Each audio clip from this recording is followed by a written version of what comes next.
yayo imwereka kamere yayo, imwereka nuko agomba kuyiga akamera nkayo kuko Imana iri koko, ariko agakoresha icyo bita umutima nama. Imana yageze ite yamuremanye. Abakomotse kuri Adamu tuvuka turi abanyabyaha. Bibiliya tubwira ngo bose bakoze ibyaha ntibashike ubwiza bw'Imana. Muri make rero iyo mwumva ijambo Paulo yavuze amagambo akomeye ngo twatsindishijwe n'umuntu kubwo kwizera. Ntibyakomotse ku mirimo ahubwo n'ubuntu bw'iki. Ni ukuvuga ngo umuntu watsindishijwe mu yandi magambo ni uwavutse ubwa kabiri. Umuntu wababariwe n'Imana akavuka bundi bushya. Nibyo byita kubabarirwa cyangwa se gutsindishirizwa. Turagushimye Data wa twese ugira neza uri mu ijuru. Abana bawe muri aya masaha tukugireho umugisha kuko warinze ubugingo bwacu. Turindira ahatandukanye mu birere ndetse no mu migabane itandukanye y'isi. Abana bawe duhuriye kuri uyu murongo ndetse no muri iki cyumba, tugushimiye ko ubugingo bwacu waburinze uhabwa icyubahiro. Turi mu masaha yera, komeze kuduha kwera nk'uko wera. Ijambo ryawe ry'ubugingo ari ryo twumvise n'iryo dukomeje kumva muri uyu mwanya, ndetse n'ibihimbano by'umwuka bikomeze kudufasha no kutuyobora. Uyu munsi utugirire neza kandi uduhe imigisha yawe mu izina rya Yesu. Amen.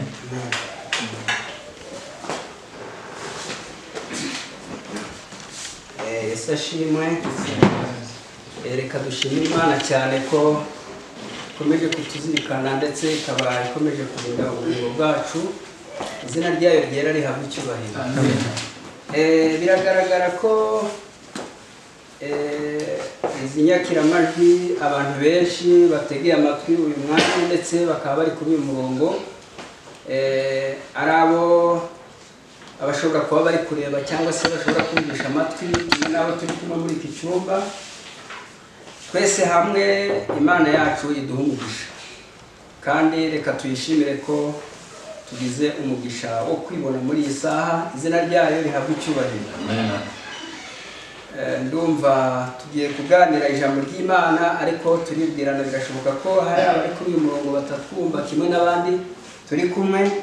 Izina nitwa Kajuweli Izayi, nkaba komotse mu ntara y'Uburengerazuba mu karere ka Nyabihu.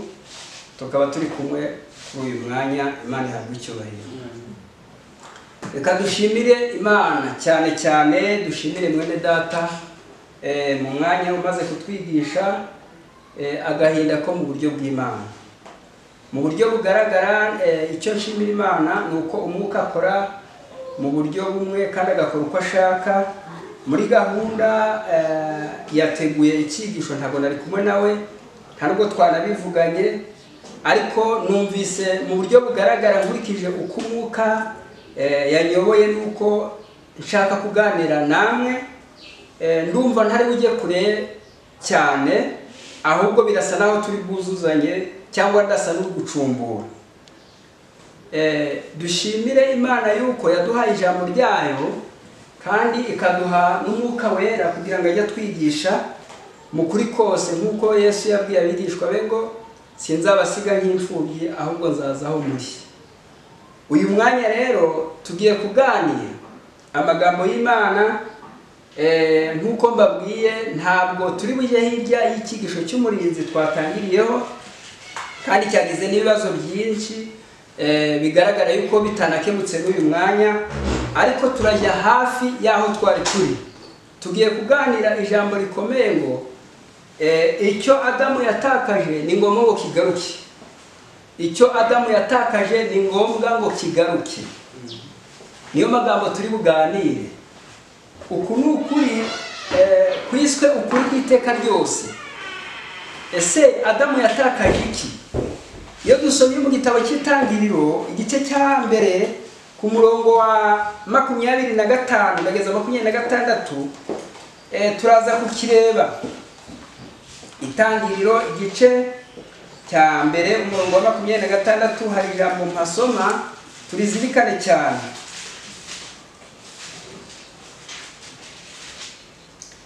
Umurongo wa 25 niho mpera usoma. Imana irema inyamaswa zo mu isi nk'uko amoko yazo ari, n'amatungo nk'uko amoko yayo ari, n'ibintu byose bikururuka hasi nk'uko amoko yabyo ari. Imana ibona ko ari byiza. Imana iravuga iti 26 tuhatinde cyane. Imana iravuga iti tureme umuntu agira ishusho yacu ase natwe, batwara amafi yo mu nyanja n'inyoni n'ibisiga byo mu kirere n'amatungo n'isi yose n'igikururuka hasi cyose. 27 Imana irema umuntu ngo agire ishusho yayo, afite ishusho y'Imana niko yamuremye umugabo n'umugore. Mu mugambi w'Imana, Imana yaremye isi ari nziza, iyiremera kubamo ibyo yaremye, kandi noneho ku musozo w'ibyo yaremye Imana iravuga iti tureme umuntu agira ishusho yacu ase natwe, batwara amafi yo mu nyanja n'inyoni n'ibisiga byo mu kirere. Niko Imana yamuremye umugabo n'umugore, niko yabaremye. Mu mugambi w'Imana, ntabwo Imana ijya kurema ibintu byose ku isi, ntabwo yabiremye ibyisanishijeho, ahubwo yaravugaga ngo habeho ibi bikabaho. Ariko igeze ku muntu iravuga iti tureme umuntu, icyambere agira ishusho yacu, kabiri ase natwe. Ubwo Imana ijya kurema umuntu rero yabanje iriyizi kandi irireba. Yaremye umuntu asa nayo imbere n'inyuma, mu mico, muri kamere. Umuntu yaremwe asa n'iki? N'Imana. Uwo niwo mugambi Imana yaremanye umuntu. Ariko kubera yuko Imana yaremye umuntu kimwe n'ibindi biremwa byose, ntabwo yaremye umuntu ngo imuhe umupaka adashobora kurenga, ahubwo Imana yaremye umuntu imuha umudendezo wo kwishyira akizana n'ibindi biremwa byose. Ariko nubwo yamuremye icyo, ntabwo yigeze imuvundira, kuko Imana yaremanye umuntu ibintu bitatu. Icyambere yamuhaye ubwenge buruta ubw'inyamaswa. Icya kabiri ni uko Imana yamuremye kandi ikamuha kugira ngo yige kamere yayo. Gatatu ni uko yamuhaye umudendezo wo kwishyira akizana. Ibyo bintu Imana yabiremanye umuntu, maze imuha ubwenge buruta ubw'inyamaswa. Noneho Imana imaze kumurema ku ishusho yayo, imwereka kamere yayo, imwereka nuko agomba kuyiga akamera nkayo nk'uko Imana iri koko, ariko agakoresha icyo bita umutimanama. Imana yageze ite? Yamuremanye. Icyo kintu rero ni Imana yaremanye umuntu. Ariko kubera ko icyo gikorwa Imana yaremanye umuntu yagombye kugikoresha uko ashaka, Imana imwihishurira kaga kaje mu isi, kazanywe n'ikindi kiremwa cyitwa Satani, ariwe Lusiferi, wigometse ku Mana nawe akoresheje umudendezo Imana yamuhaye nabi, acumuye ku Mana aragwa. Aguye rero Imana yereka umuntu ko yuko hari Satani cyangwa se marayika waguye, ko agomba kumwirinda, amwereka n'impamvu agomba kumwirinda. Noneho aho Imana yashyiriye umuntu mu murima wa Edeni, imwereka icyo agomba kureka, imwereka icyiza n'ikibi. Iravuga iti iki ni ikibi, iki ni icyiza, turi kujyana. Ariko ntiyamuvurira ngo ujye mu bitekerezo bye, ahubwo imurekera umudendezo. Bukeye umuntu akoresha umudendezo we nabi mu kingo cy'uko yari azi icyiza muri we, kuko ari Imana yamuremanye, agirira amatsiko ikibi. Imana ntiyakimubuza, ahubwo aragikora, akora icyaha Imana yamubujije gukoraho cyo kurya itunda ryabuzanijwe. Ako kanya kamere Imana yamuremanye n'ishusho Imana yamuremanye biratakara.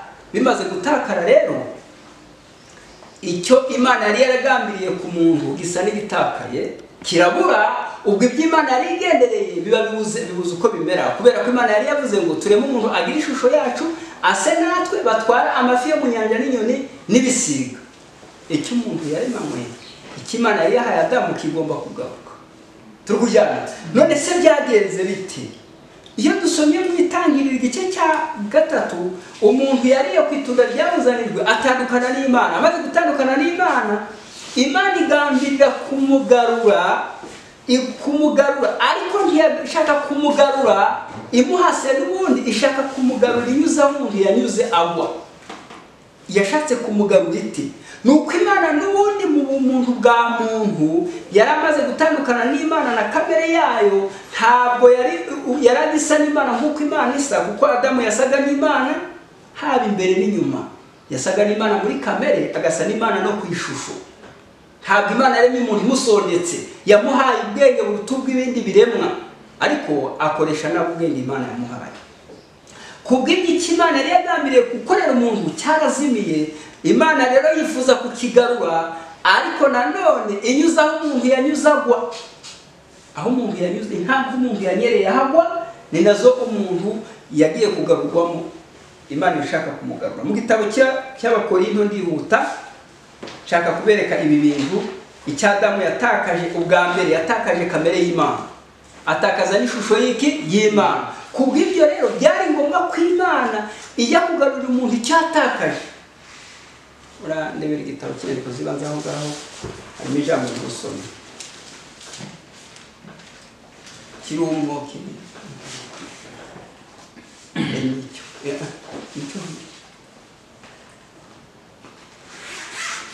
ndihuta njyemo, urakibona kiri aho ruhande mu mufuka wo hirya.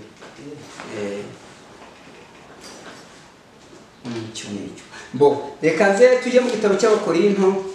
Ndashaka kwihuta ngo ngere ku mugambi w'icyo Adamu urwa mbere rw'Abakorinto. Urwa mbere rw'Abakorinto igice cya 15 ku murongo wa 45. Hari ijambo nshaka.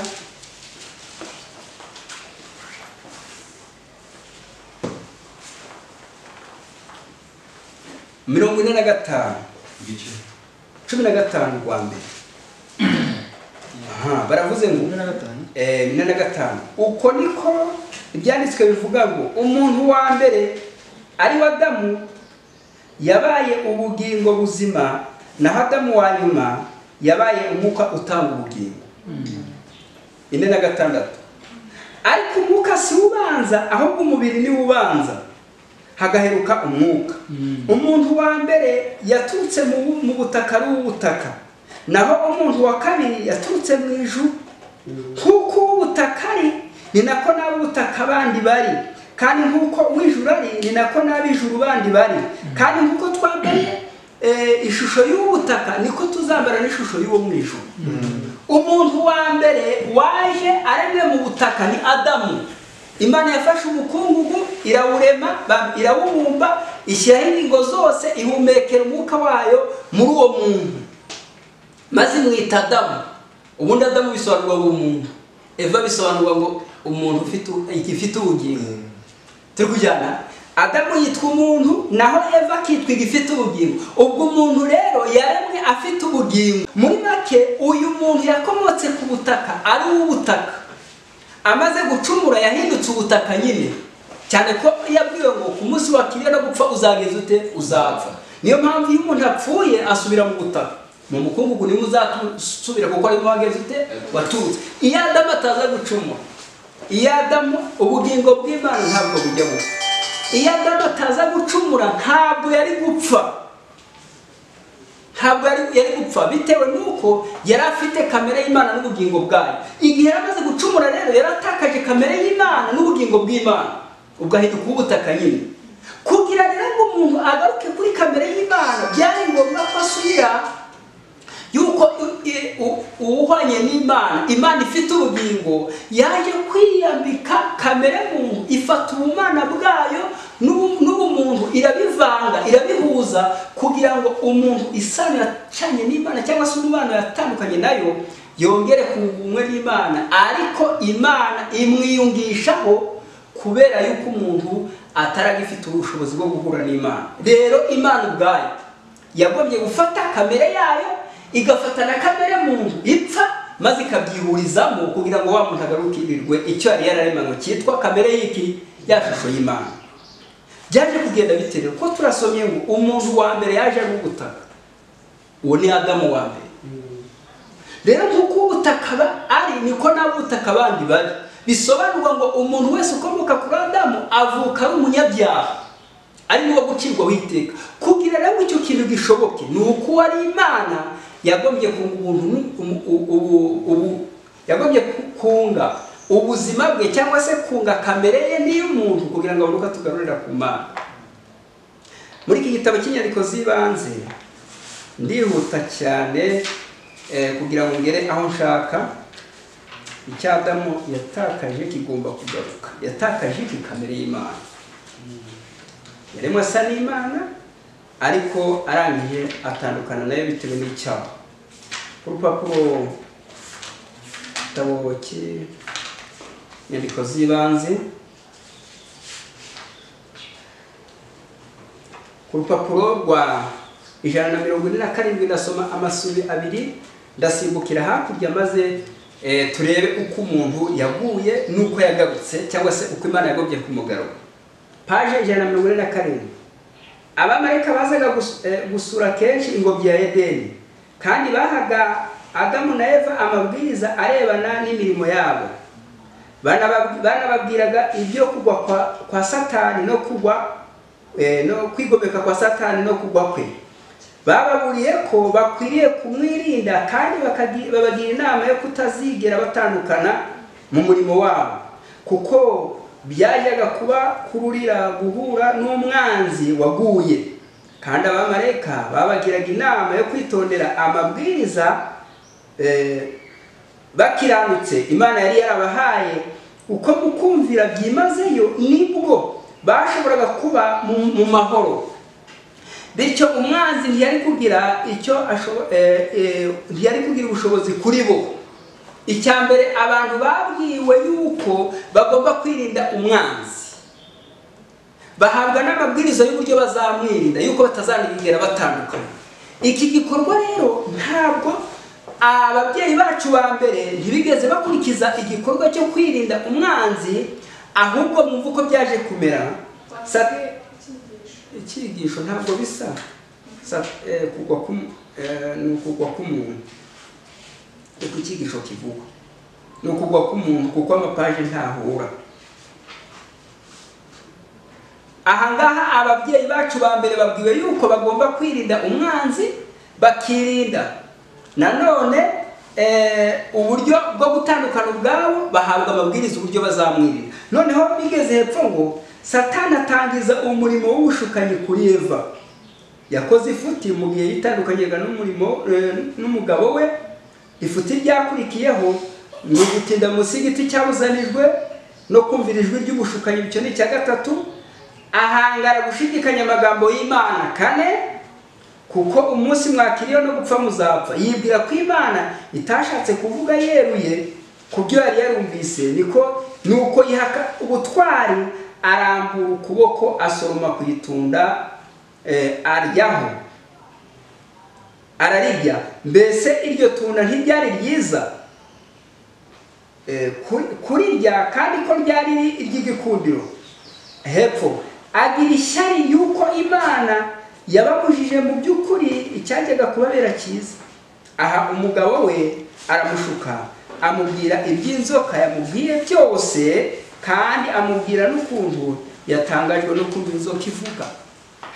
Aha batubwiye uko Adamu yabwiwe yuko hari umushukanyi ari we Satani, ko bagomba kumwirinda. Noneho Satani wari waraguye atangiza ubushukanyi bwe kuri Eva. Dusomye ko yakoze ibintu bigera muri 4. Icyambere nuko yatandukanye n'umugabo we. 2, atinda munsi y'igiti cyabuzanijwe. 3, atangira kumvira ijwi ry'umushukanyi. 4, ashidikanya amagambo Imana yavuze ngo ku munsi no mwakiriye no gupfa muzapfa. Maze icya 5, asoroma kuri za mbuto, ahinduka umushukanyi w'umugabo we. Murumva ko ikibazo gikomeye icyo umuntu yari yaremanwe cyitwa ishusho y'Imana cyari kigwabijwe. Ariko nk'uko nababwiye, Adamu yagomye gukoresha ubushake bwe kugira ngo ahitemo cyangwa ye guhitamo. Ndihutira hakurya kuri iyi paje mwumve. Neretswe mu maso ha Adamu huzuwemo n'agahinda, yagaragaje ubwoba no gutangara. Mu bitekerezo bye habamo intambara. Yasobanukiye ko ari umwanzi uwo bari baraburiwe ko bakwiriye kwirinda. Abonye umugore we amutungutseho, ubwa mbere bari baravuze ko batagomba gutandukana. Agiye kubona umugore we ahindutse asa uko atasaga. Ubundi nari ndi gusoma mu gitabo cyitwa Inama z'Imana muri iyi minsi, ngo Adamu yaremanwe ubwenge bukomeye, ngo yarazi gushishoza, ngo yarebaga n'ibyaremwe n'inyamaswa yarayirebaga, akamenya kamere yayo akayita izina bikurikije n'uko ayireba. igihe yabonaga umugore we yabonye yahindutse mu gihe Eva we akimara kugitunda ngo ntabwo yumvaga ari mwiza, nta kibazo yumvaga bimuteye. Ariko nari ndi gusoma ngo Eva yarashutswe arya ku itunda ryabuzanijwe, ariko Adamu we yabaye umwiyahuzi. Muri kubyumva, yabaye umwiyahuzi kubera ko Imana yaremeye Adamu Eva ari mwiza, amukunda cyane. Igihe yamaraga gucumura, Adamu yaramurebye asanga atandukanye n'Imana, ndetse bimutera ubwoba cyane. Amurebye asanga atandukanye n'uko yari amuzi, bimutera ubwoba cyane. Mu bukuru byaje kugenda icyo Imana yaremanye Adamu kigomba kugaruka hepfo. Hepfo baravuze ngo bari bagomba gutandukana. Icyo nicyo kibazo yibazaga. Yaramurebye aravuga ati uyu mugore yariye ku itunda ryageze ute ryabuzanijwe, none ko ndi kubona yacumuye, ubwo ndatandukana nawe. Mu mutima wa Adamu hazamo intambara. Umva ikibazo gikomeye. Ariko urukundo yakundaga Eva rwari rukomeye, nuko muri uko gucika intege kw'ikirenga agambirira gupfana nawe. Adamu mu gufata itunda ngo aririye, ntabwo yaririye rimuryoheye, ahubwo yaririye nk'uwiyahura. Yavuze ati none uyu mugore dutandukane. Narasomye muri Adamu atajya kuri iri tunda ngo ngo yari kuba ari muzima, ntabwo icyaha cyari kuba mu isi, ngo Imana yari kumuremera undi Eva. Nawe yakoze ifuti ryo kuba ataratekereje ko Imana yamuremeye Eva izamuzanira undi. Kwifatanya bombi bakajya kuri iri tunda nibyo byazaniye isi umuvumo. Noneho mwumva aravuga ati none twatandukana. None haravuze ngo agambirira gupfana nawe, yakira iryo tunda nuko arirya vuba vuba. Nuko Satani arishima cyane. Mwumva aho umuntu yavuye. Adamu yemeye gushukwa n'umugore. Ntabwo nimurebe Satani ko ntari nyaryenga. Yagiye mu nzoka ikiremwa, inzoka ishuka Eva. Eva amaze kwakira ubuhendanyi bw'umwanzi, nawe ahinduka umushukanyi w'umugabo we. Imana yagambiriye mu muntu kiba kirazimiye. Mwumva ikintu gikomeye. Noneho nuko Satani arishima cyane. Yari yigometse mu ijuru, kandi yari yamaze kubona abakunzi be kandi bigometse nkawe. Noneho yaramaze kugerageza umugore gutera umugongo Imana, no gushidikanya ubwenge bw'Imana, no gushaka kumenya imigambi yayo. Satani yarazi ko umugore atari ugwe wenyine. Yarazi ko ubwo abonye umugore aribona iki umugabo, biramushimisha cyane. Adamu kubw'urukundo yakundaga Eva, nawe yari gusuzugura amategeko y'Imana, bose bagacumura. Uko niko byagenze. Umuntu amaze kujya kuri iri tunda ryabuzanijwe, niho muzasoma mu gitabo cy'Itangiriro, Adamu amaze gucumura, amaze kujya kuri iri tunda kuko yiriye nk'umwiyahuzi, ngo yarazi yuko aririye ako kanya urupfu ruribuze agahita apfa. Ntabwo aririye anezerewe, ahubwo yakundaga urukundo Eva ruhumisha umutimanama we, maze aravuga ati reka ndirye maze dupfane. Ngo yaririye azi ko urupfu rubukurikiraho. Ako kanya akimara kurirya, bwa bwiza Imana yamuremanye bwahise bumuvaho, ishusho ya kamere y'Imana iratakara. Ubwo ako kanya ahinduka nk'igicamuke. Muri ako kanya ngo amakuru yageze mu ijuru, abamarayika bazaga gusura isi, ngo bagiye gutanga amakuru ko umuntu Imana yaremye ku ishusho yayo yazimiye. Hepfo niko bavuga ngo maze ngo inanga zacurangwaga ziraceceka, mu ijuru haba umuvurungano, bibaza ikibube kirabatangaza. Turi kujyana muri uwo mwanya rero, ubwo ako kanya ngo ijuru ryahise ritanga bwangu rituma abamarayika bwangu ngo bihute, kuko Adamu yari amaze kujya ku itunda ryabuzanijwe. Igiti ikiza n'ikibi cyari giteganye n'igiti cy'ubugingo. Noneho baravuga bati rero nimugende byihuse mukuru uriya muntu mu murima wa Edeni, atarya no ku giti cy'ubugingo akaramira mu byaha iteka. Abantu bakitwa abanyabyaha iteka n'ibindi byose. Imana nicyo kintu gikorwa cyane yakoze. Uwo muntu yirukanwa muri Edeni, uwo mwana nta kintu kirakorwa.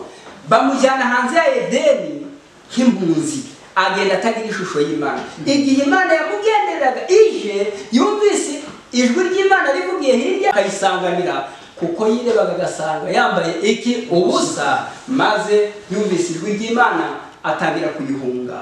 uko niko umuntu yabaye kuva icyo gihe kugeza na bugingo n'ubu. Noneho atangira guhunga Imana itsinda muri he ati rwose numvise imirindi yawe ndiruka, byagenze bite? Wa mugore wampaye yashukashutse ndazirya, wa mugore we yanzoka waremye kuki wayiremye waratugerageje. Ngo Satani yarabonye abakunzi be biyunga nawe ngo barwanye ingoma y'Imana. Byari ngombwa ko umuntu Imana yari yamuhaye ngo yishyira mu biganza bye, iyo ngoma yo gutegeka iby'Imana yaremye, nawe aragenda agurisha iyo ngoma Satani arayimushyira mu biganza. Byari ngombwa ko Imana iza kuyikomora iyo ngoma ikayigarura mu biganza bya Adamu. Sinzi niba muri kunyumva. Noneho yamara kuyigarura mu biganza bya Adamu, akongera agasubirana ubutware Imana yamuhaye, ariko nta kundi yari kubigarura keretse kunyuraho Adamu yanyuze ari kugwa, Imana yongera imugarura ubwo butware. Byagenze bite? Nihute cyane. Paje 149. Agahinda kenshi kabaye mu ijuru, maze bamaze kumenya ko umuntu yacumuye kandi ku isi Imana yaremye izuzuramo abantu bapfa ikiriho iteka ryo kubura, ryo kubabara, kurwara ndetse no gupfa, kandi ko nta buryo bwo gukira kuwacumuye. Umuryango wose wa Adamu wagombaga gupfa. Umuryango wose wa Adamu wagombaga gupfa. Ndeba Yesu w'igikundiro, mbona mu maso yahagaragaza impuhwe n'agahinda. Bidatinze mbona yegera umucyo urabagirana cyane ugosese. Marayika umberekeje arambwira ati buriya arajya inama na se biherereye. Abamarayika bari bafite agahinda igihe Yesu yihereranye na se. Gatatu akingirizwa n'umucyo w'ubwiza ugota se, maze ubwa gatatu ava kuri se agaragara. Igihe yari asohotse avuye kuri se, mu maso he hari amahoro, ari nta magorwa no gushidikanya biharangwa. Hamurikaga ineza n'ubwiza bitavugwa. None hamenyesha ingabo zose zo mu ijuru yuko abantu bazimiye bakiriwe icyanzu cyo gukira. Ababwira yuko yinginze se akemera gutanga ubugingo bwe bwa benshi, kugira ngo iteka ry'urupfu aryishyireho, ngo muri we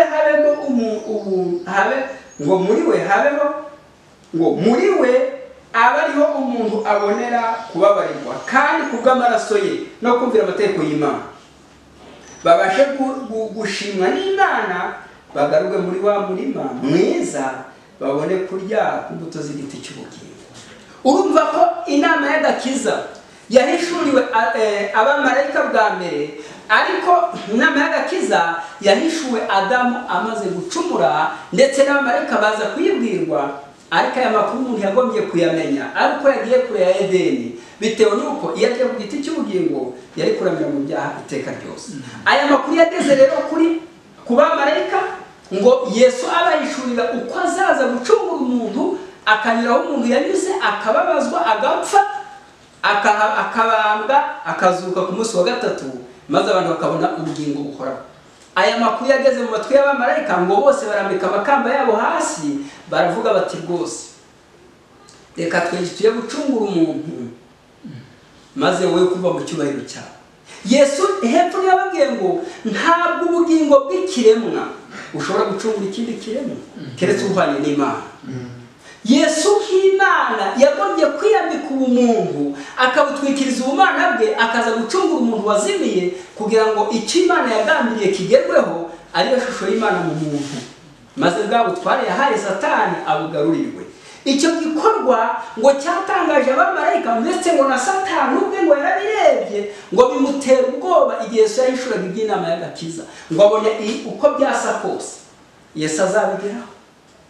Turukujyana ngo byaramutangaje ngo kandi binamutera ubwoba kubona Yesu azigira umuntu, maze ngo ayo makuru abamarayika bashaka kubiburizamo, ariko Yesu arabwira ati oya, ntibyashoboka, keretse njyewe manutse gacungura umuntu, nta kindi kiguzi umuntu yabona ngo agaruke ku Mana keretse gupfa urupfu yaciyeho iteka. Adamu rero ayo makuru yagejejweho, amaze kuyabwirwa n'abamarayika, ngo yaravuze ati ibyo biratangaje, mureke njyewe nipfire. ariko Yesu yopfiriye gupfa urwo rupfu, maze berekwa yuko Yesu amagambo ari mu gitabo cya Yohana aravuga ngo igice cya 3:16 ngo kuko Imana yakunze abari bisi cyane byatumye itanga umwana wayo w'ikinege kugira ngo umwizera atarimbuka abone guhabwa ubugingo buhoraho. Yesu ntabwo yitanze kugituna, ahubwo yinginze se inshuro 3. Ubwa mbere yaramubwiye ati reka njye gucunga umuntu, ngo Imana ibona kureka umuntu ari ikibazo, kureka amategeko y'Imana ngo asiribangwe ni ikindi, kureka umwana wayo kugira ngo apfire ku musaraba nacyo cyari ikindi, ariko Imana ishyize ku munzani isanga gupfa kwa Yesu ari gutakama, maze Yesu yitanga cyo kugira ngo azagarurire umuntu icyo yageze ute, icyo yatakaje. Twasomye mu gitabo cy'Abakorinto, umuntu wa mbere yavutse ari ubutaka, umuntu wa mbere yakomotse ku butaka mu isi ari ubutaka, ariko umuntu wa kabiri we yakomotse mu ijuru bwaho, uwo ni Adamu wa kabiri ari we Yesu. Kwitwa umuntu wa kabiri nuko Yesu yagombye kuvuka ari umuntu, akavuka nk'uko n'abantu bageze ute bavuka, akabaho nk'uko natwe tubaho. Yafashe ubumana bwe abutwikiriza ubumuntu. Icyo umuntu yatakaje yagombye kukibona, yatakaje kamere y'Imana, byari ngombwa ngo yigarurirwe rero. Hari abantu benshi mu by'ukuri anabyo twari turi kuvuga, abantu benshi bajya bavuga yuko bajya banezezwa no kuzaba mu ijuru, bakanezezwa bakanababazwa n'uko isi irimo akaga n'urupfu. Abantu benshi batinya gupfa, bagatinya n'akaga n'amakuba, ariko reka mbabwire ikintu giteye akaga cyane ni icyaha. Gutandukana n'Imana niryo shyano rikomeye umuntu yagize. Gupfa byo Bibiliya iratubwira ngo hahirwa abapfapfiriye mu Mwami, ariko akaga gakomeye ntabwo abantu bazi icyo umuntu, aho umuntu yaguye niho hakomeye cyane. Gusobanukirwa n'iri banga ngibi ibintu bituma abantu benshi batamenya icyaha. Kumenya aho icyo umuntu yari yaremanwe, icya mbere ni kamere y'Imana. Kwitakaza kwe byatumye umuntu atandukana n'Imana, ariko Imana yongera kugarura ishusho yayo binyuze mu mwana wayo. Kumenya ibi bintu umuntu nibyo bituma umuntu yongera kunga umwe n'Imana. None se byamera bite umuntu yagarurirwa icyo yatakaje? Gute byanyura hehe? Ni gute byamera? Reka rero tujye mu gitabo cyo Kuva, igitabo cya Zaburi, mumbabarire, Zaburi 119. Umuntu yakongera ate kugaruka ku Mana? Byanyura he? Bicahe? Iki ni ikibazo gikomeye buri muntu wese agomba gutekereza. Abatwumva bose ndagira ngo iki kintu mugitekerezeho neza. Murumva aho umuntu yavuye ni kure, aho umuntu yaguye ni kure, kugira ngo hagaruke mu bice byasa urugendo Imana byayisabye urugendo rurerure rwo kwiyunga n'umuntu, kugira ngo ibyo bintu bigerweho ni intambwe ndende. Umwana w'Imana kumanuka akava aho yari ari ku ntebe y'icyubahiro, akamanura intebe ye akajya kuvukira mu nda y'umuntu, agahinduka umuntu. Icyo ni ikintu gikomeye cyane bavandimwe tugomba gutekereza, kugira ngo umuntu yunge ubumwe n'Imana. Ikibazo kimwe, kugira ngo umuntu yunge ubumwe n'Imana byaca binyure hehe? Mu gitabo cya Zaburi 119 umurongo wa 46 haragira hati,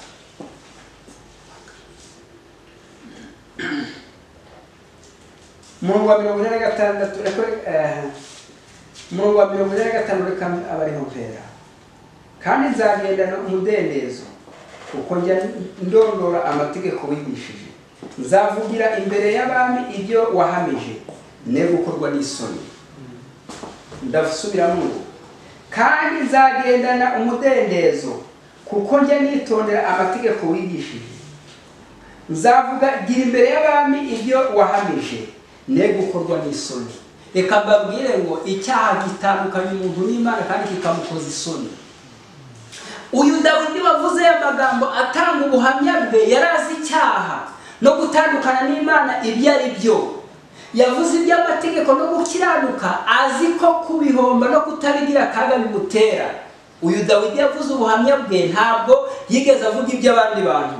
We yazi icyaha no gukomera kwacyo. Muzasoma mu gice cya 51 aho yerekanye ko ari umunyabyaha agasaba imbabazi, avuga ngo mbabarira kuko niki ndi umunyabyaha, nakoze ibyaha by'iby'itumano, nakoze byinshi.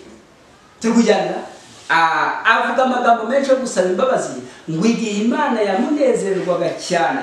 Muzasoma Dawidi mu by'ukuri, nari gusoma mu bivuzwe ibi byose, ngo ntabwo abantu bazarimbuka kubera ko bakoze ibyaha, ahubwo bazarimbuka kubera ko banze imbabazi z'Imana. Turkujyana ntabwo buriya ukoze ijanisha n'ibyaha, wasoma usoma urebye ibyo Dawidi yakoze nawe ntiwamubabariye mu bigaragara. Ariko narasomye ngo ikintu cyanejeje Imana kurenza ikindi gihe, ngo ni igihe Dawidi yaramaze gukora icyaha, maze ngo akazamuka adakwese, akazamuka ngo yambaye ibigunira, yisize ngo uwo mutima ngo umeze utyo, ngo Imana ntishobora kuwusuzugura. Turkujyana yamenye icyakoreye Imana, amaze kwihana ibyaha bye rwose no kubyatura, yagaragaye nk'umukiranutsi imbere y'Imana ndetse yitwa n'inshuti y'Imana. Mu buryo bugaragara hari abantu benshi bajya bakora ibyaha bakitwaza imbabazi Dawidi yagiriwe, ariko Dawidi yakoze ibyaha arabyihana kandi agaragaza ko yumvira amategeko y'Imana. Nta muntu ushobora gukiranukira Imana asuzugura amategeko yayo. Nta muntu wagarurirwa kamere y'Imana yica amategeko, kuko kamere y'Imana yatakaye igihe umuntu yicaga amategeko. Ni ngombwa ko umuntu yongera kungwa n'Imana binyuze mu kongera kumvira amategeko. Ariko hanze amaso Adamu wa kabiri, wa wundi wapfuye azira ibyaha byacu. Noneho mu mbabarire nta muntu wababarirwa n'Imana cyangwa se azaba gufashwa n'Imana atumvira amategeko. Nta muntu wababarirwa n'Imana akica amategeko y'Imana. Sinzi niba ibyo mvuze byumvikana. Nta muntu wababarirwa n'Imana yica amategeko yayo, mu yandi magambo adashaka kuyumva. Nta kimenyetso cyerekana ko umuntu yababariwe n'Imana keretse yahindutse ukundi. Ibyo yakoraga mbere arabyanga, ibyo yangaga akabikura. Uyu muntu aba ahinduye icyerekezo. Abakomotse kuri Adamu tuvuka turi abanyabyaha. Bibiliya yatubwira ngo bose bakoze ibyaha ntibashike ubwiza bw'Imana. Muri make rero iyo mwumva ijambo Pawulo yavuze amagambo akomeye ngo twatsindishijwe n'umuntu kubwo kwizera, ntibyakomotse ku mirimo ahubwo ni ubuntu bw'iki? Ni ukuvuga ngo umuntu watsindishijwe mu yandi magambo ni uwavutse ubwa kabiri, umuntu wababariwe n'Imana akavuka bundi bushya. Nibyo byita kubabarirwa cyangwa se gutsindishirizwa. Turkujyana kuko ingingo yitwa gutsindishirizwa mu yandi magambo yitwa kubabarirwa. Turkujyana iyo umuntu amaze gutera intambwe ya mbere yo kubabarirwa abavutse ubwa kangahe? Aba yaravutse ubwa mbere mu buryo bw'umubiri akavuka no mu buryo bw'umwuka. Uriya muntu rero abagiye gukurira mu kwezwa cyangwa se gukurira mu buntu. Uyu muntu rero abavuye mu rupfu ageze he? Ubugingo. Ariko twari turi kuvuga mbere ko umuntu watsindishirijwe biba bisobanuye ngo yageze ku ntambwe zose, kuko nababwira urugero, umuntu watsindishirijwe asa n'umwana wavutse. Mbese kuvuka no gukura ibitwara umwanya munini n'ubuhe? Gukura niko gutwara umwanya munini kandi bisaba intambara nyinshi. Umuntu avuka rimwe ariko ntakura rimwe, akura igihe cyo bisobanura ngo umwana w'Imana wavutse ubwa kabiri niwe usabwa kwezwa no guhinduka, kuko Pawulo yavuze ngo mugire umwete wo kubana n'abantu bose iki amahoro n'uwo kwezwa, kuko utejejwe atazareba iki umwami Imana. None ni gute umuntu yagera kuri iki ntambwe? Kumbona yegamo neza twumve. Umuntu ntiyabarirwa n'Imana akica amategeko. Yego, umuntu atabarirwa n'Imana akica amategeko niyo kondisiyo yari idasimbuye. Kandi kamere muntu cyangwa se kamere yacu ituma ducumura buri munsi, kandi gucumura no kwica iki amategeko. Yego. None ko twica amategeko buri munsi tuzabarirwa ibyari. Ewe ni Ikinyarwanda navuze niba ari ukutumvikana neza, ni ukuvuga ngo umuntu ababarirwa iyo amaze gusobanukirwa n'ibyaha bye. Kandi ibyaha nk'uko bivuze ni ukwica iki amategeko. Nerekanye ko nuvuga ngo umuntu aratsindishirizwa ubwa mbere. Gutsindishirizwa ubwa mbere bisobanurwa kubabarirwa ibyaha wakoze, si ibyo utarakora. Ahubwo ibyo yakoze mu gihe cyashize Imana uwo mwenda irawuguharira ntutarigeze akora ibyaha. Ariko muri wowe kuko ufite kamere igutera kongera gusubira muri bya bindi, niyo nta mpamvu utera intambwe yo kwezwa mu kugenda ukundagurana no kurwana na kamere gusubiza muri bya bindi nk'uko Paul yavuze ngo shaka gukora ibyiza ibi bikageza ute bikananga imbere. Niyo nzira burya yitwa yo kwezwa, yitwa kwezwa. Nta muntu rero wagera kuri iyi ntambwe atarigeza no kubwa kabiri imbere, ntibishoboka. Umuntu yezwa iyo yabyawe kangahe ubwa kabiri, nta muntu wakwezwa atarabyawe ubwa kabiri, kuko yezwa ikiriho kandi hakuwavutse. Bisobanura no kuvuga ko umwana ntibyamubuza gupfa. Ibyo bintu byombi birajyana. Kuvuka ni kimwe no gupfa ni ikindi, no gukura ni ikindi. Wavuka utagira ibikureba ugapfa, ariko ntibisobanura ko utageze utavutse, ariko ntabwo umuntu akora atavutse. Icyo cyo nicyo wenda mucyumve neza. Icyo nashaka kugaragaza ni uko niba twica amategeko igihe cyose, yego turanengo kubabarirwa kuri kure yacu. Yego kwica amategeko nkana umuntu ababarwa nuko akurikije iki amategeko y'Imana, niko dusomeye. None kuva aho wenda ndekana ko kuvuga bisanzwe, kuva aho umuntu wenda habanje cyangwa wowe cyangwa n'undi tuvukiye ariko ubwo mu rugendo rwa Kristo, yego amategeko twarashoboye ku buryo turi ku rugero rw'abababariwe cyangwa se tuzayashora ryari. Neza amategeko kuko twashobora kuyubahiriza kugira ngo dukomeze tubabarire, naho ndirikije. Aho rero bumve neza, wenda niba navuze rikirwa kikumvikana nabi, umuntu akora icyaha y'inshuti. Ni ukuvuga ngo iyo kwezwa no kuvuka ubwa kabiri burya ni intambwe zijya gusa. Kwezwa bisobanura kubabarirwa n'ubundi. Hari gukiranuka tubarwaho, hari no gukiranuka duhabwa.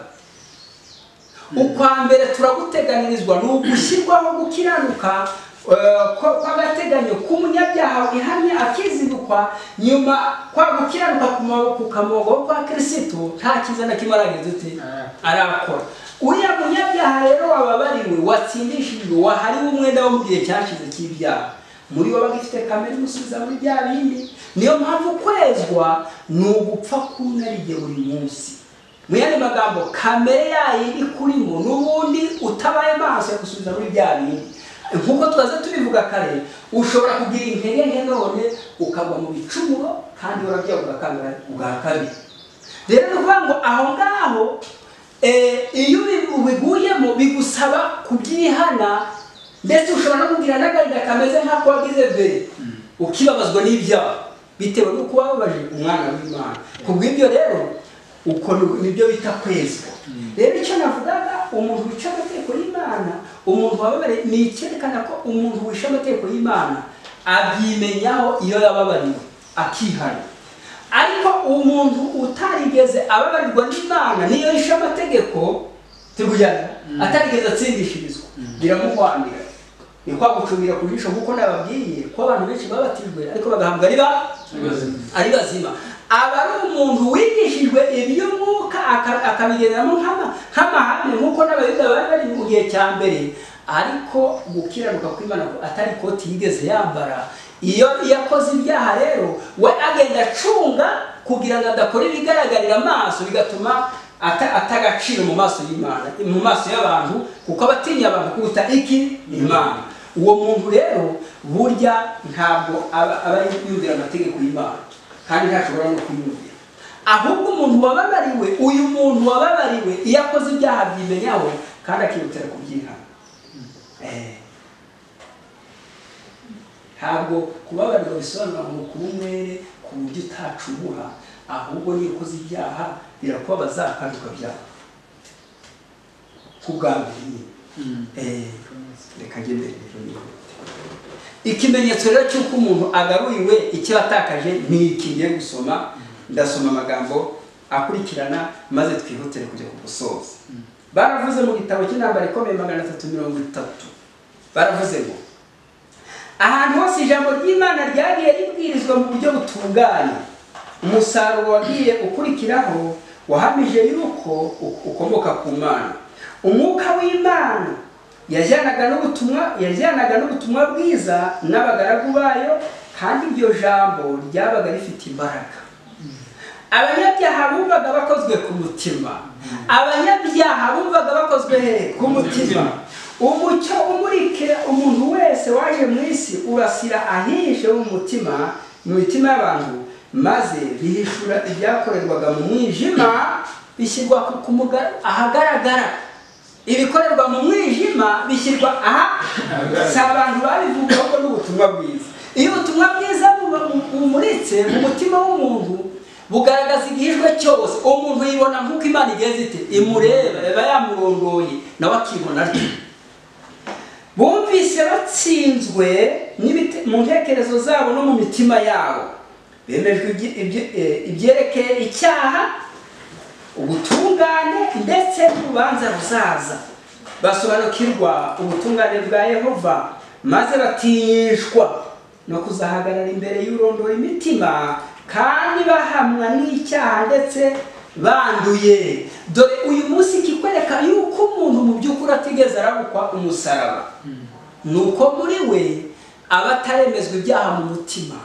Burya ibyaha wemejwe mu mutima ntabwo byemezwa n'abantu, ahubwo ni ijambo ry'Imana rimurikiye mu mutima wawe, maze Umwuka Wera akakumurikira akakwereka ibyo wakoze bingana iki byose. Bya bindi abantu basuzugura, ibyo byose bigaragara nk'ibyambaye iki ubusa, maze ako kanya ukumva utsinzwe n'urubanza, ukumva uko uhagaze uko utinye kuzahagarara imbere y'Imana nawe mahumane. Mwumva uko bigenda rero.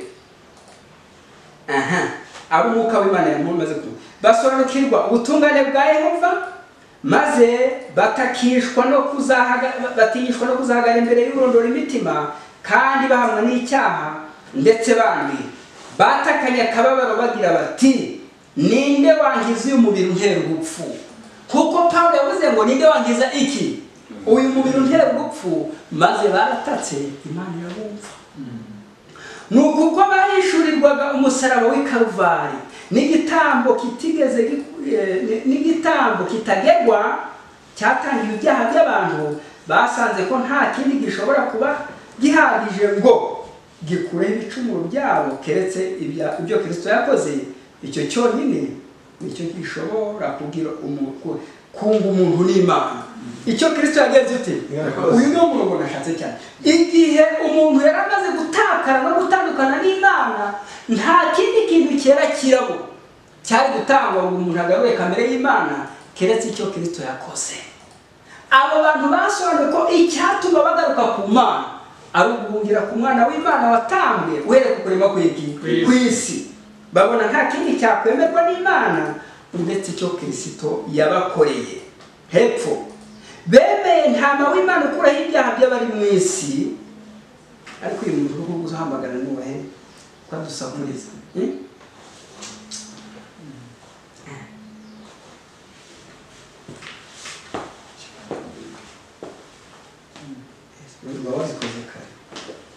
Mwumve rwose aba bantu murukumva icyo bakorewe kugira ngo umuntu yunge ubumwe n'Imana ni gute. Baravuze ngo nuko ubwo bahishurirwaga umusaraba w'i Karuvari n'igitambo kitagerwa cyatambiwe ibyaha by'abantu, basanze ko nta kindi gishobora kuba gihagije ngo gikureho ibicumuro byabo keretse ibyo Kristo yakoze. Icyo cyonyine nicyo cyashoboraga kunga umuntu n'Imana. Bemeye ntama w'Imana ikuraho ibyaha by'abari mu isi, bafite kwizera kandi bicisha bugufi kubw'amaraso ya Yesu, bababariwe ibyaha bakoze. Murumva abantu mu by'ukuri intambwe batera kugira ngo bemerwe n'Imana, bamaze kubona icyo Kristo yakoze, bumvise bateye intambwe babarirwa ibyaha bageze ute bakoze. Hepfo baravuze ngo hepfo abo bantu beze imbuto zikwiriye abihana. Aba bantu beze imbuto zikwiriye abihana ni iki? Ni ugushyira mu bikorwa by'amategeko asaba. Umuntu kuvuga ngo narababariwe akica amategeko ni ukubeshya. Turujyana kuvuga ngo umuntu yarababariwe akica amategeko ku mugaragaro, ibyo avuga akabivuga mu kanwa, ibikorwa n'imibereho bikageza ute bigatandukana, uwo muntu ntabwo bageze ute yarababariwe. Ikimenyetso cy'uko umuntu ababariwe ni uko ari nuko abakora yego. Ikibazo ngira ngo wenda musobanurira cyangwa se duhuze, turi gusomerwa yuko nta muntu wababarirwa cyangwa se witwa ngo arababariwe mu gihe cy'amategeko. Akiyakandagiye. Akiyakandagiye. ariko tukaba tuzi ko ari amategeko y'uburyo bubiri. Hari amategeko y'Imana iriya tegeko ku musozi Sinayi. Yego. Ariko hakaba n'amategeko y'iby'umusemuke cyangwa se amategeko y'iby'ubuzima. Yego. Se none ayo mategeko aragenda turatandukanya dute cyangwa turahuza dute kugira ngo twumve yuko rwose umuntu ukica amategeko y'iby'ubuzima akaba yica amategeko y'Imana cyangwa se wica amategeko y'Imana akaba yica amategeko y'ubuzima. Yego. Bo wenda nubwo ugiye mu nari ndi gusoma mu gitabo cy'igitabo cy'inama ku mirire baravuze ngo umuntu wica amategeko y'ubuzima umuntu azatinda kwica n'ay'Imana. Ubwo ruvuga ngo ayo mategeko yose ageze ate aragendana. Igihe cyose umucyo urasiye umuntu ugira ibyo ukubuza ubabaye nawe ubaye itegeko. Bango umucyo wose warasiye umuntu akawurengerera turujyana ntabwo gukora ikintu gusa ahubwo hari n'ibindi urengerera ukaba wishe iki amategeko kuko amategeko n'ibyahanuwe bishingiye ku bintu bibiri ukundisha Uwiteka umutima wawe wose n'ubugingo bwawe bwose n'imbaraga zawe zose n'ubwenge bwawe bwose kandi ukore mugenzi wawe kugeza ute wikunda. Muri make amategeko yose n'ibyahanuwe bishingiye kuri ayo mategeko yose. Ubwo muri make rero umuntu wica amategeko y'Imana cyangwa se akica amategeko y'ubuzima ayazi kubera ko icyaha kivuka iyo umuntu amenya umucyo aho umucyo utari nta cyaha kigeze gite kiboneka ko turazi ko hari abantu benshi bazajya mu ijuru batarigeze baruhuka isabato ntitubizi ntabwo bazabazwa umucyo kuko batigeze bawukiraho. Rero umucyo wose ukumurikiye ukawurengerera witwaje impamvu runaka cyangwa inariye yawe ubwo uba wishe itegeko kandi umucyo ukumurikiye ukanga kuwugenderamo wa mucyo uhinduka umwijima. Murakoze cyane kirumvikanye. Buriya umuntu ntabwo azabazwa ibyo atazi. Hari ibintu byinshi tutazi kugeza ubu ngubu. Hari ibintu byinshi tutazi ariko ibyo ntamenye sinzabibaza. Niba bavuga ngo wenda temperance muri temperance ni ibintu byinshi tutari twamenye ariko ibyo twamenye ntitubikore ibyo tukwica amategeko. Urumva hari n'itegeko turi kwica kandi muzi ko temperance kwa kuko kwiki kuburyo Amerika igihe niba bavuze ngo kurya kuba wariye ako kanya ugahita ujya kugira ute kuryama urabizi muzi ko ari bibi ntibibi ukubikora no ubizi ukabikora nkana menya ko ari ukurengera ku itegeko ariko hari ibyo utazi muri temperance ibyo ntuzabibazo. Burya rero hari ikintu wa mwana zaba yasomye mu gitabo cy'inama z'itorero ngo gukomeza gukora icyaha hano mujya gukomeza gukora ni ugukomeza kurengerera ibintu buhoro bigenda bicecekesha iby'umwuka wera kuzageza igihe wa muntu umutima uzamera nk'igiti uburyo umenya gutandukanya icyiza n'iki. Rero bavandimwe ikintu buratakaje mbere muri Adamu kigomba kugeza ute kugaruka. Icya mbere ni uko iyo ubutumwa bwiza buje turi kujyana ubutumwa bwiza buriya reka nze mbabwire magambo cyaje kuvuga amagambo nkiraha nihuta ndasoma ijambo ubutumwa bwiza bushingiye muri iki gitabo kivuga butumwa. Reka nze mbereke ubutumwa bwiza ishingiro ryabyo rituma umuntu ashigukana umuntu agakangarana agahagarika umutima. Ubutumwa bugomba kuvanayo umuntu ni ubuhe turi kujyana. Hari ubutumwa bwiza bwinshi ariko hari ubutumwa bw'ingenzi bugomba gutuma abanyabyaha bahindira umushitsi imbere y'iki y'Imana ko bayicumuyeho. Hari ijambo nsoma muri iki gitabo ijana na mirongo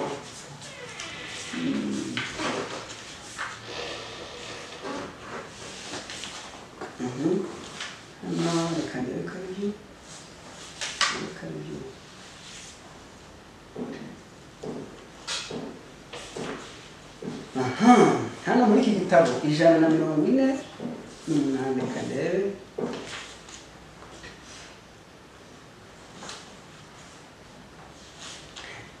baravuze amagambo akomeye hano.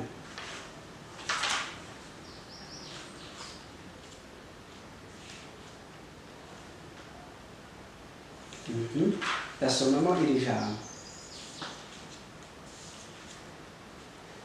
Yego umubwiriza w'ubutumwa wese yarakwiye kugira umutwaro wo kugaragariza Kristo buri wese paji 148. Umubwirizabutumwa wese yari akwiriye kugira umutwaro wo kugaragariza abantu Kristo, kubagaragariza Kristo wese ukwari. Umubwirizabutumwa wese yari akwiriye kugaragariza buri muntu wese Kristo uko ageze ukwari, kuva mu itangira kugeza mu iherezo. Iyo bamuvuze ukwari ni uko yaje akigira iki? Umuntu, igikorwa yakoreye mwene muntu. Hepfo iyo mpano yo gukiranuka kwa Kristo yaherewe buri muntu, itagaragajwe rijwe abantu. Ndasubiramo, iyo impano yo gukiranuka kwa Kristo itagaragarijwe abantu, iyi mpano yo gukiranuka kwa Kristo twaherewe ubuntu itagaragarijwe abantu, ibibwirizwa biba byumagaye kandi biba bibuze iby'umwuka, bityo umukumbi w'Imana ntugaburiwe. Tugeze ute? Ntugaburiwe. Intumwa Pawulo iravuga iti, nibyo twavugaga, nibyo navugaga nkabibwiriza, ntibyari amagambo y'ubwenge yo kwemeza abantu, ahubwo byagaragazaga umwuka n'imbaraga. Ubutumwa bwiza, mu butumwa bwiza harimo umusokoro n'urugimbu. Mu butumwa bwiza harimo iki? Urugimbu, ibitunga ubuzima bw'iby'umwuka. Yesu niwe zingiro rizima ry'ibintu byose, niwe zingiro rizima ry'ibintu bingana iki byose. Bityo rero shyira Kristo mu kibwirizwa cyose. Shyira Kristo he? Nimureke agaciro ka Yesu Kristo. Nimureke agaciro ka Yesu Kristo, imbabazi ze n'icyubahiro cye bibe ingingo zibandwaho mu bibwirizwa kugeza ubwo Kristo aremerwa mu mitima y'abantu we byiringiro by'ubwiza. Abantu bakwiriye kwerekwa Yesu we zingiro ry'iki? Ry'ubwiza, maze abantu bakaremerwa mu Yesu. Cya kindi nababwiye icyadamu yageze ute? Yatakaje. Ni ukongera kugarurwa kamere y'iki? Ni ukwerekwa Yesu kugeza igihe Yesu ahinduka nkabwa. Kuko iyo musomye muzasoma abigishwa ba mbere ba Yesu ntabwo biyise abakristo, ahubwo bageze muri Antiyokiya imico yabo n'imibereho yabo, abari bazi Yesu mu mico ye baravuze bati aba bantu ni abandi, ni abakristo. Natwe tugomba kwereka abantu Yesu kugeza igihe aremerwa mu bugingo bwabo. Turi kumwe mwese? Hepfo baravuze ngo benshi mu bagabura bacu bagiye bapfa kubwiriza bagasobanura ingingo runaka, batanga ibihamya bishimangira ubuhamya ibyo bavuga, inyamara bakavuga bike cyane ku mbaraga ikiza y'ubucunguzi. Bagiye bavuga bike ku mbaraga ikiza y'ubucunguzi. Ubuhamya bwabo bwari buzemo amaraso akiza Yesu Kristo. Ituro ryabo ryasaga n'iry'abakannyi. Ituro ryabo yazaniye Uwiteka imbuto z'ubutaka, kandi izo mbuto ubwazo zari nziza rwose mu maso y'Imana. Izo mbuto zari nyenuka rwose, ariko ukuri kw'igitambo kwari kubuzemo amaraso ya ntama w'Imana wasogotwaga agashushanywa na ya Kristo. Kwari kubuzemo igitambo cye. Uko niko ibibwirizwa bitarangwamo Kristo bimeze. Ni kwibwirizwa bitarangwamo Kristo. Ariko ijambo turi kwigira hamwe muracyaryibuka?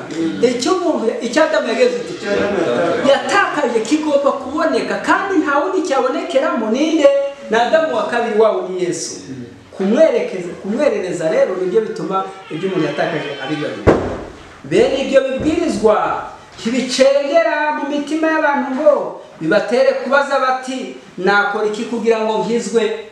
Ibibwirizwa byose bibwirijwe kibibonekemo ntama w'Imana ukuraho ibyaha by'abari mu isi, ngo ntabwo bikora ku mutima ngo bitere umunyabyaha kuvuga ngo nakora iki kugira ngo ngeze nde. Kandi nicyo abantu bakeneye muri iki gihe. Hepfo ngo Abadiventiste b'umunsi wa karindwi bari bakwiriye kuba nyambere mu kwerereza Kristo imbere y'abatuye mu isi. Bari bakwiye kuba bakangahe? Abambere mu kwerereza Kristo ntama w'Imana ukuraho ibyaha by'abari mu isi. Ndasoma ijambo rimwe hano kunyunganira ihangane ndabisoza. Ihangane soze ntaza gutwara umwanya, urunganira nta kibazo. Ndashaka kugera ku musozo. Turi kujyana ariko ku rupapuro rwa 300 na 34 hari ijambo mpasoma mwumvirize neza. Baravuze ngo guhinduka no kwezwa nibyo bihuza abantu n'Imana bikabatera gukurikiza amahame y'amategeko y'Imana. Guhinduka no kwezwa nibyo bihindura abantu bakagira bikabatera gukurikiza amahame y'amategeko y'iki. Guhinduka ni kimwe no kwezwa ni ikindi. Ibyo nibyo bituma abantu bongera kugarurwa kamere y'Imana ishingiye mu mategeko cumi yayo, bigatuma basa n'iki n'Imana. Gute rero? Mu itangiriro Imana yaremye umuntu ku ishusho yayo. Uwo muntu yarahuje rwose na kamere y'Imana ndetse n'amategeko yayo. Yarahuje na kamere y'Imana agahuza n'iki n'amategeko yayo. Uwo muntu yarahuje rwose na kamere y'Imana ndetse n'amategeko yayo. Amahame y'ubutungane yari yanditswe mu mutima we. Amahame y'iki y'ubutungane yari yanditswe mu mutima we. Iki nicyo kintu Imana ishaka kudukorera. Icya mbere ni ukubanza yatubyara tugahinduka. Icya kabiri ni uko aya mategeko yashyizwe mu isi Imana yongera kuyandika mu mitima yacu kuko ari umutima wa Adamu. Ko nasomye ngo umutima Adamu yatakaje mbere yuko abantu bajya mu ijuru bazabanza bawugarurirwe. Ibitari byo ntabwo zagerayo. Bigumvikana birasaba ko uyu mutima Adamu yahoranye ataracu ugaruka muri twe. Ibitari ibyo kwibwira ngo uzajya mu ijuru nubwo waririmba kajana ntabwo wagerayo, ntibishoboka. Iriya shusho Adamu yatakaje igomba kugarurwa mu muntu binyuze mu nzira zombi. Birikumvikana guhinduka no kwezwa, kubyarwa ubwa kabiri no kwezwa bigomba kutugaragaraho. Nicyo kintu cyatuma twongera kugaruka muri Katanga ka mbere umuntu yatandukanye nawe, cyangwa se kuri Adamu wa mbere wundi twatandukanye igihe cya kera. Ariko icyaha cyamutandukanije n'umuremyi we ntiyongera kurangwaho ishusho y'Imana. Uwo ni umuntu ninjye nawe, umutima we urwanya amahame y'amategeko y'Imana. Kuko umutima wa kamere ari umwanzi w'Imana, kuko utumvira amategeko ndetse ntushobora no kwiyumvira. Ariko kuko Imana yakunze abari mu isi cyane byatumye itanga umwana wayo w'ikinege kugira ngo umwizera ataremuka ahubwo abone guhabwa ubugingo bweze buhoraho binyuze mu byo Kristo yakoze. Binyuze mu byo Kristo yakoze umuntu abasha kongera kungwa n'umuremyi we. Binyuze mu byo Kristo yageze ni ukuvanga ubumana bwe n'ubumuntu, akongera kuza kutwigisha ko twakongera gushyikirana n'iki n'Imana. Ibyo yakoze rero ni ukutwitangira. Icyo ni icya mbere. Icya kabiri ni uko aberewe kutubabarira iyo twihanye. Birikumvikana umutima we ugomba kugirwa mushya n'ubuntu bw'Imana. Agomba kugira imibereho mishya ikomoka mu ijuru. Uko guhinduka niko kwitwa kubyarwa ubwa kabiri. Uko Yesu avuga ati utabyawe ubwa kabiri ntabasha kubona ubwami bw'Imana. Uko guhinduka niko kubyarwa ubwa kabiri. Hepfo rero intambwe ya mbere mu kwemerwa n'Imana ni ukwemera icyaha. Intambwe ya mbere yo kwemerwa n'iki n'Imana ni ukwemera iki icyaha. Kandi icyaha ni ukwica iki amategeko, ni ukwica amategeko. Kuko amategeko yamenyekanisha icyaha. Kugira ngo amenye icyaha cye umunyabyaha agomba kugenzuza ubutungane bw'urugero ruhanditse rw'amategeko bw'ubutungane bw'Imana. Kubera ko Imana iba yamubereye umubyeyi, iba yaramubabariye, iba yaramutsindishije, iba yaramuhaye gukiranuka k'umwana wayo, maze akakubarwa nk'utarigeze akora icyaha, agenda atera intambwe. Icyakora nihagira umuntu ukora icyaha, dufite umurengezi kuri Data wa twese, uwo ni we Yesu Kristo umwami wacu. Muri make nuko bimeze. Ndashoje rero ubwitabo cy'ubutumwa ku basore niyo nsoreje ko wababariwe. Igitabo ni cyangwa wemewe igitabo ni ki ubutumwa ku basore paje 259. Ni gute wamenya ko wababariwe cyangwa ko wemewe n'Imana? Neza ni igiki ngiki mucyumvirize. Igi jambo ryayo Bibiliya kandi usenga. Icyatuma ugaragara ko wemewe n'iki n'Imana. Iga ijambo ryayo Bibiliya kandi usenga. Ntukayirambike iruhande ngo uyisimbuze ikindi gitabo. Bibiliya yemeza umuntu icyaha cye isobanura mu buryo bwuzuye inzira y'agakiza, yerekana ingororano irabagirana kandi ihebuje, iguhishurira umukiza kandi ikakwigisha ko binyuze mu mbabazi ze zonyine zitagira akagero ariho ushobora kwitega kubonera agakiza. Iyi ni Bibiliya. Ntuzigere gusuzugura isengesho ryo mu rwiherero kuko ari ryo bugingo bw'iby'umwuka. Bana b'Imana, abanyumva kimwe n'abari hirya no hino, niba wirengagiza amasengesho yo mu rwiherero, nta musabano ugirana n'Imana yawe mwembi mwenyine, ahubwo ugutwi k'umunyamatsiko kutagera. Niba utiga ijambo ry'Imana wenyine ugatega kuryigira muri rusange, niba utagirana umusabano n'Imana binyuze mu gusenga wenyine, umenye ko nta bugingo bw'iby'umwuka ugira kandi ntawe uzahurira n'Imana yawe. Nibyo wakwakira none bizashira, bizagushiriraho, usigare uramaramasa. Umuhanuzi arakomeje ati, saba kubonera ku mutima, usenge umaramaje kandi ubikuye ku mutima, usengane umwete kandi umaramaje nkaho waba usabira ubugingo bwawe bugiye gupfa igihe bwaba bugeze mu kaga. Umunyabyaha akwiriye kujya imbere y'Imana nk'umuntu ugeze mu mazi abira, utegereje ko urupfu rumugereho kabona kandi batanamufunze. Mwabyumvise neza? Umunyabyaha akwiriye kujya imbere y'Imana nk'umuntu bagiye kwica, ariko ubuzima bwe buri mu kaga. Ngo ukwiriye kujya imbere y'Imana ugasaba nkaho ubuzima bwawe bwaba buri mu kaga. Guma imbere y'Imana kugeza ubwo ibyifuzo bitavugwa byo gushaka agakiza bivuka mu mutima wawe, kandi igihamya kinejeje cy'uko wababariwe cyabonetse. Ntuzava imbere y'Imana utamenye kubabariwe. Numva bitagenze bityo uzasubireyo, bitari rimwe bitari kabiri, uzava imbere y'Imana umenye yuko Imana yakubabariye, haba ubwa mbere n'ubuheruka. Ntuzigere na rimwe uva imbere y'Imana itaguhaye igihamya cy'uko yakubabariye.